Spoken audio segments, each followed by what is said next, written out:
বাংলাদেশ থেকে আমার বাংলাদেশের বৈধ নাগরিকরা রাত দিন যে কোনো মুহূর্তে গুম হয়ে যাচ্ছে। অনেক আলেমকে গুম করে ফেলা হচ্ছে। আমরা বলতে চাই, যদি কারো বিরুদ্ধে সত্যিকার অভিযোগ থাকে, যত জটিল অভিযোগ হোক না কেন, চাই সেটা জঙ্গিবাদের অভিযোগ হোক, বিচার ব্যবস্থায় তার অভিযোগ এবং তার ব্যাপারে তার অপরাধ প্রমাণিত হতে হবে। এভাবে সাদা পোশাকে দেশের নাগরিকদেরকে গুম করবার কালচার বরদাস্ত করা হবে না, বরদাস্ত করা হবে না। আমি ওপেন চ্যালেঞ্জ করব, বাংলাদেশের এই অঞ্চলের স্বাধীনতার 200 বছরের ইতিহাসের মধ্যে সম্প্রদায় হিসেবে যদি আলাদা আলাদা ক্যাটাগরি করা হয়, যতগুলো সম্প্রদায় আছে সম্প্রদায় হিসেবে ক্যাটাগরি করো।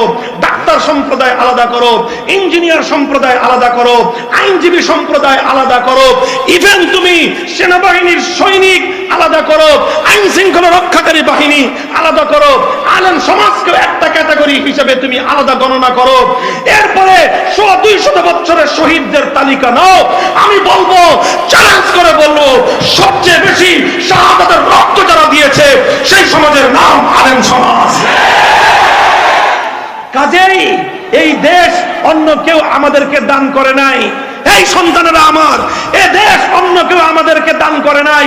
এ দেশটা আমার বাপ দাদার রক্ত দিয়ে কিনে আমাদের কাছে রেখে গেছে। কাজেই দেশের কোনো ক্ষতি হয়, দেশের স্বাধীনতা বিপন্ন হয়, কোন প্রভু শক্তি বিদেশ থেকে আমাদের দিকে চোখ তুলে তাকাতে চায়, সেই চোখ উপড়ে ফেলবার জন্য বুকের মধ্যে ঈমানি হিম্মত রাখতে হবে। রাজি আছো তো? হকের উপর থাকছি, মরলে জান্নাত। ওই বেটা বাতিলের উপর থেকে মরলে যার জন্য জাহান্নাম কনফার্ম। ও যদি মাথা নত করতে না পারে, হকের ঝান্ডাবাহী মাথা নোয়াতে পারে না, মাথা নোয়াতে পারে না। স্বাধীনতার প্রতি তোমার কোনো মর্যাদা বোধ নেই। যদি থাকতো তাহলে তুমি কোনোদিন শাইখুল হাদিসের সেই অমর বাণী নিয়ে প্রশ্ন তুলতে পারত না। বাংলাদেশ যেমন স্বাধীন করতে সাগর পরিমাণ রক্তের প্রয়োজন হয়েছে, ইসলামকে হেফাজত করতে শুধু এক সাগর নয়, সাগর সাগর পরিমাণ রক্তের প্রয়োজন হয়েছে। আমি এ কথা জানি। আমার আজকের এই কথার পরে আবার অনেকে আমাকে দৃষ্টি আকর্ষণ করার চেষ্টা করবে যে হুজুর আবার সেই কথা কেন উঠান আপনারা। আমি স্বনির্বন্ধ অনুরোধ করব, আগে এই নাস্তিক মুরতাদদের মুখ সামলে কথা বলতে বলেন।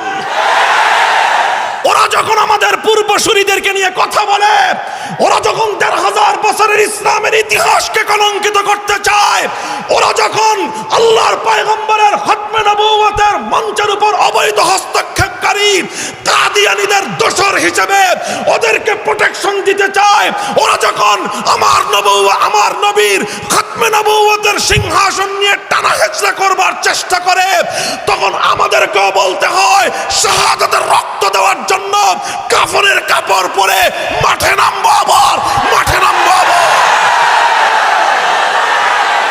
যুবক, দুনিয়াকে নিয়ে রঙিন স্বপ্ন বাদ দাও, জিহাদের স্বপ্ন বুকে লালন করো, শাহাদাতের তামান্নায় উজ্জীবিত হও।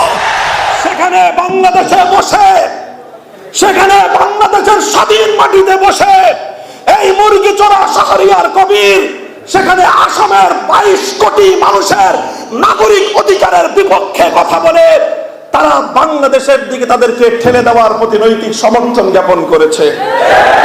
আমি বলতে চাই, এটা বাংলাদেশের রাষ্ট্রীয় স্বার্থ এবং বাংলাদেশের জাতীয় স্বার্থ পরিপন্থী বক্তব্য।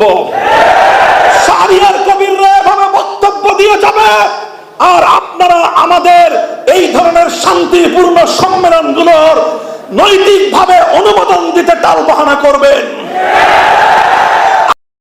মনে করেছেন এদেশটাকে আমরা নাস্তিক মুরতাদদের কাছে ইজারা দিয়েছি? স্পষ্ট ভাষায় বলতে চাই, বাংলাদেশের স্বাধীনতার বিরুদ্ধে 55,000 বর্গ মাইলের এই স্বাধীন মাটির বিরুদ্ধে যে সকল নাস্তিক মুরতাদরা অবস্থান নিয়েছে, আগামী দিনে তাদের বিরুদ্ধে কর্মসূচির ডাক দেওয়া হলে আপনাদের অনুমতির তোয়াক্কা করা হবে না।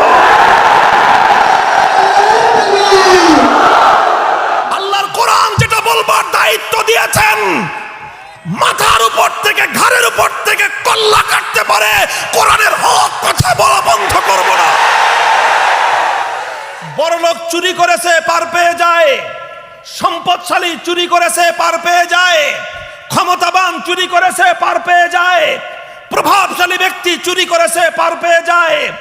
দুর্বল মানুষ চুরি করলে খালি হাত না কোনই সহ কাটতে চায়। রিকশাওয়ালা চুরি করলে একেবারে হাতের গোড়ার থেকে কাটতে চায়। শাস্তি 1 বছরের জায়গায় কয়েক 2 মাস বাড়ায় দেয় শাস্তি। আল্লাহর নবীজি বলেন এই অপরাধের কারণে, শুধুমাত্র এই অপরাধের কারণে, যে শক্তিশালীর জন্য এক বিচার, দুর্বলের জন্য আরেক বিচার, বড় লোকের জন্য এক বিচার, গরিবের জন্য আরেক বিচার, সরকারি দলের জন্য এক বিচার, বিরোধী দলের জন্য আরেক বিচার। এই ধরনের বিচারের মধ্যে যখন কোন জাতির মধ্যে বৈষম্য সৃষ্টি হয়েছে, আমার আল্লাহ পাক রব্বুল আলামিন শুধু এই বৈষম্যের কারণে পৃথিবীর বহু জাতিকে আল্লাহ ধ্বংস করে দিয়েছে। যদি কারো কান চুলকায়, কটন বাট আছে ওটাতে চুলকাও। কটন বাট দিয়ে না হলে শলাকা আছে গাছের মধ্যে, গাছের থেকে শলাকা ছিঁড়ে সেটা দিয়ে কান চুলকাও। বাঘের লেজ দিয়ে কান চুলকাবার চেষ্টা করো না। আল্লাহর নবীর ইজ্জতের উপর আঘাত করা মানে ঘুমন্ত সিংহ শার্দুলদের তাদেরকে জাগ্রত করে দেওয়া। হে উম্মতে মুহাম্মাদিয়া, আল্লাহর পয়গম্বরের ইজ্জত দিয়ে এবার যে ছিনিমিনি খেলা হয়েছে, এর জবাব হবে আমরা আমাদের মাতৃভূমিতে কোরআন সুন্নাহ মোতাবেক আল্লাহর পয়গম্বরের আদর্শ সমাজ কায়েম করব ইনশাআল্লাহ। কথা কাদিয়ানীদের পক্ষ যারা নেবে, রাশেদ খান মেনন গোটা বাংলাদেশে অবাঞ্ছিত ঘোষণা করেছে। মুরগি চোরা শাহরিয়ার কবির যেখানে পাওয়া যাবে জুতা দিয়ে বাইরে সোজা করে দিতে হবে। থাকবে